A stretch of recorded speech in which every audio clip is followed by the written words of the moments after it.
بس ام عمارہ وہ ہیں جنہوں نے جرت، بہادری کے عجیب نمونے دکھائے ہیں، جنہوں نے حضرت صلی اللہ علیہ وسلم کی حفاظت کے لیے جنگ کی انتہائی خطرناک صورت میں، جب حضرت صلی اللہ علیہ وسلم کے ارد گرد چند مسلمان رہ گئے تھے، اپنے خامند اور بیٹوں کے ساتھ مل کر بھرپور کردار ادا کیا ہے۔ اگر مردوں میں حضرت طلحہ کی مثال دی جاتی ہے کہ انہوں نے کہا کہ میں نے حضرت صلی اللہ علیہ وسلم پر آنے والا ہر تیر احد کے دن اپنے ہاتھ پر روکا تھا اور اف بھی نہیں کرتا تھا، اس لیے کہ کہیں اف کرنے سے میرا ہاتھ ہل نہ جائے اور تیر حضرت صلی اللہ علیہ وسلم کو لگ جائے۔ تو حضرت ام عمارہ نے عورتوں کی نمائندگی میں آپ صلی اللہ علیہ وسلم کی حفاظت کا بھی حق ادا کر دیا۔ یہ سوچ لیا کہ آج حضرت صلی اللہ علیہ وسلم کی حفاظت ہی میرا سب سے بڑا مقصد ہے۔ میرے بیٹے شہید ہوں، میرا خامد شہید ہو، مجھے اپنی جان قربان کرنی پڑے تو میں قربان ہو جاؤں، لیکن میں نے حضرت صلی اللہ علیہ وسلم کی بہرحال حفاظت کرنی ہے۔ آج اگر حضرت صلی اللہ علیہ وسلم کا جسمانی وجود ہمارے سامنے نہیں ہے تو آپ کی ذات اور اسلام کی تعلیم آج بھی زندہ ہے۔ بس آج ہر عورت کا کام ہے کہ ام عمارہ بن کر حضرت صلی اللہ علیہ وسلم کی ذات اور اسلام پر لگائے گئے ہر الزام کا جواب دے کر آپ کی ذات اور اسلام کی حفاظت کا حق ادا کرنے کی کوشش کریں۔ میں نے ایک ام عمارہ کی مثال دی ہے، اسلام میں حضرت صلی اللہ علیہ وسلم کے زمانے میں بھی اور بعد میں بھی ایسی خواتین پیدا ہوتی رہی ہیں جنہوں نے دین کی خاطر ہر قربانی کے لیے اپنے آپ کو پیش کیا۔ جنگ قادسیہ میں بھی مختلف موقعوں پر عورتوں نے بھرپور کردار ادا کیا ہے۔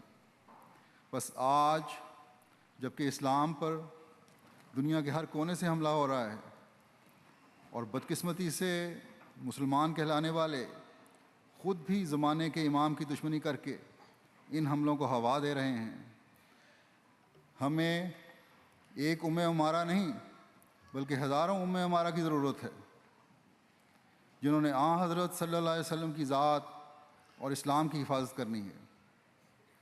بس نئے ذرائع ابلاغ، الیکٹرانک ذرائع کو استعمال کرنا آج کل کی نوجوان نسل کو زیادہ آتا ہے۔ بس نوجوان نسل میں کہتا ہوں کہ آگے آئیں اور اس جہاد میں اتر جائیں، ذاتی خواہشات کو اسے پش ڈال دیں۔ جو وقفات نو ہیں اپنے وقف نو کا حق ادا کرنے کی کوشش کریں، جو وقفات نو نہیں ہیں وہ اپنے ایک احمدی اور سچا مسلمان ہونے کا حق ادا کریں، دین سیکھیں اور دین کو پھیلائیں، اپنی ذاتی خواہشات کو بالکل پسے پشت کر دیں۔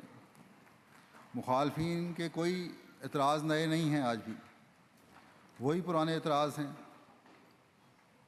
جو ہمیشہ سے ہوتے چلے آئے ہیں، الفاظ کی رد و بدل کے ساتھ یہ پیش کر دیتے ہیں، اور ان سب کے جواب حضرت مسیح موعود علیہ الصلوۃ والسلام نے دے دیے ہوئے ہیں۔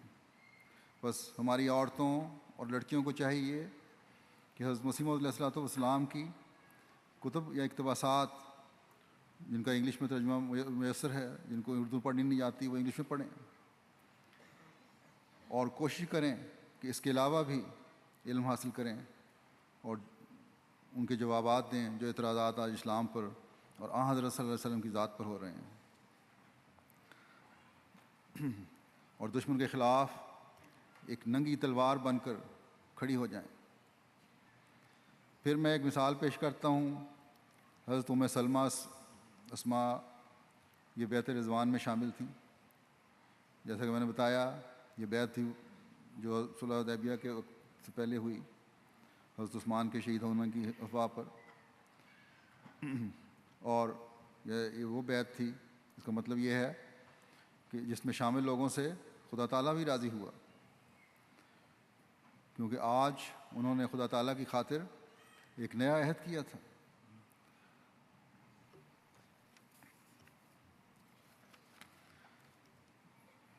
حضرت ام سلمہ کی خصوصیات یہ تھیں، ان میں بڑا صبر تھا، بڑا تحمل تھا، ایمان اور توکل اعلیٰ درجے کا تھا، تقوی اور خشیت الہی میں ترقی کرنے والی خاتون تھیں، عقل و دانش کی پیکر تھیں، ہمت بھی ان میں بڑی تھی، بہادر بھی بہت تھی، فصاحت و بلاغت میں ممتاز مقام ان کا تھا۔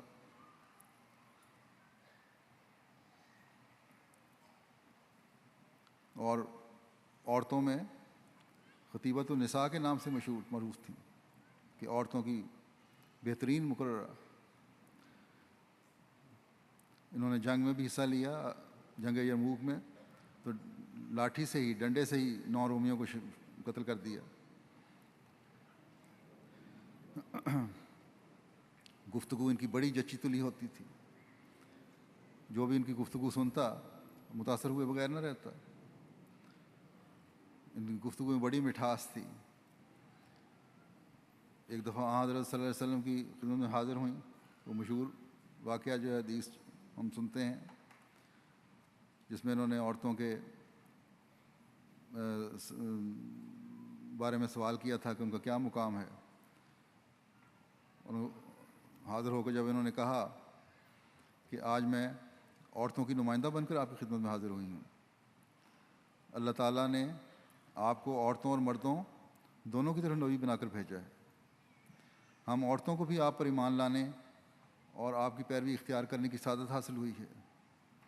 ہم اپنے گھروں میں پابند ہیں، اپنے خامدوں کی خدمت گزاری میں محو رہتی ہیں۔ اولاد کی پرورش کرنا اور گھر کی دیکھ بھال کرنا ہمارے فرائض میں شامل ہے۔ مرد حضرات جمعہ اور باجماعت نمازیں وغیرہ اور جنازے اور جہاد ہر جگہ شریک ہوتے ہیں، اور ہم سے زیادہ فضائل حاصل کر لیتے ہیں اس نیکیوں کی وجہ سے۔ جب جو جہاد کے لیے روانہ ہوتے ہیں تو ہم ان کے مال کی حفاظت کرتی ہیں۔ یا رسول اللہ، کیا اجر و ثواب میں ہم بھی ان کے برابر کی شریک ہیں؟ یہ انداز گفتگو حضرت صلی اللہ علیہ وسلم کو بہت پسند آیا، اور آپ نے صحابہ سے کہا، کیا کوئی اس سے زیادہ بہتر رنگ میں عورتوں کی نمائندگی کر سکتا ہے؟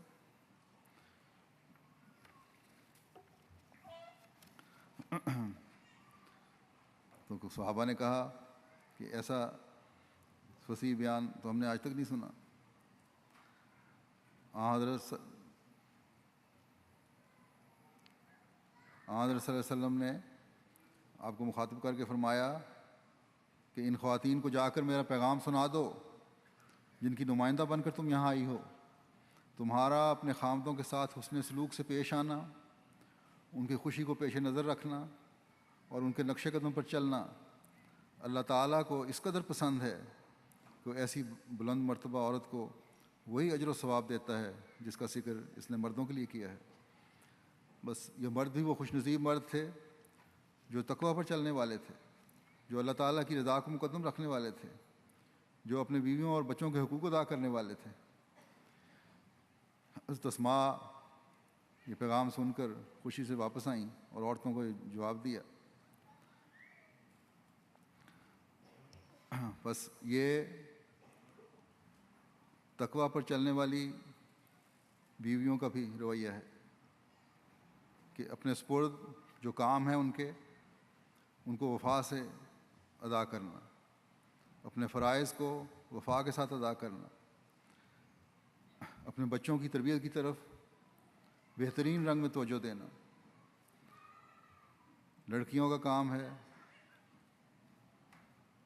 کہ اپنی دینی تعلیم کی طرف بھی توجہ دینا، دنیاوی تعلیم کے ساتھ ساتھ صرف فیشن ہی پیش نظر نہ رہیں۔ ایسی عورتیں ہیں، ایسی لڑکیاں ہیں جن کی یہ خواہش ہوتی ہے کہ کس طرح خدا تعالیٰ کو راضی کریں، کس طرح ان عورتوں میں شامل ہوں جن کو اللہ تعالیٰ نے یہ مقام عطا فرمایا ہے جس سے اللہ تعالیٰ ان سے راضی ہو گیا۔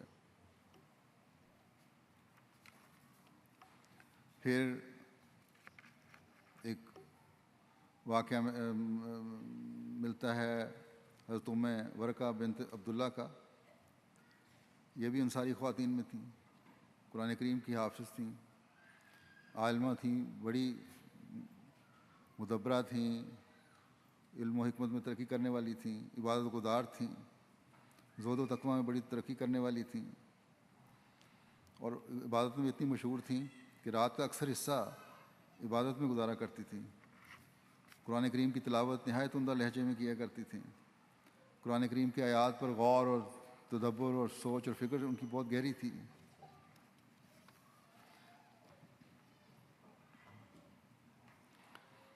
حضرت ام ورقہ انصاریہ کے بارے میں لکھا ہے کہ غزوہ بدر کے لیے روانگی کا جب اعلان ہوا تو رسول اللہ صلی اللہ علیہ وسلم کی خدمت میں حاضر ہو کر حضرت ام ورقہ رضی اللہ تعالیٰ عنہا نے عرض کی کہ یا رسول اللہ، مجھے بھی جنگ میں شرکت کرنے کی اجازت عطا فرمائیں۔ میں زخمیوں کی مرہم پٹی، پیاسوں کو پانی پلانے کی خدمات سر انجام دوں گی۔ میری دلی تمنا ہے کہ اللہ تعالیٰ مجھے شہادت کی موت عطا کرے۔ یہ جذبہ اور شوق اور ولولہ دیکھ کر رسول اقدس صلی اللہ علیہ وسلم نے فرمایا، تم اپنے گھر میں رہو، اللہ تعالیٰ وہیں شہادت کا مرتبہ عطا کر دے گا۔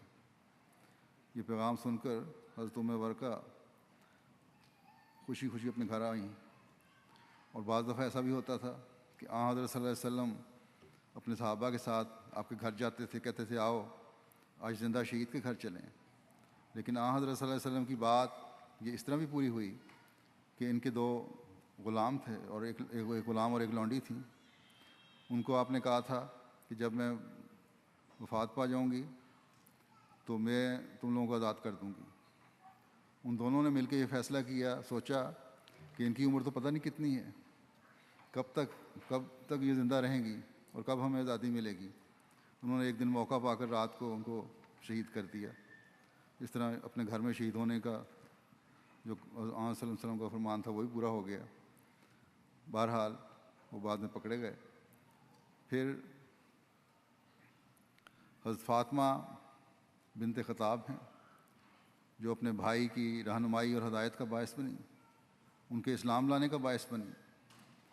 بھائی کی سختیوں کے باوجود، بھائی کے ہاتھوں لہو لہان ہونے کے باوجود اسلام کی خوبصورت تعلیم سے ایک انچ بھی ہٹنا گوارا نہیں کیا۔ آخر بھائی کو ہتھیار ڈالنے پڑے، اور قرآن کریم کی خوبصورت تعلیم کو سن کر خود بھی اسلام کی آغوش میں آ گئے۔ یہ حضرت عمر رضی اللہ عنہ کی بہن تھیں۔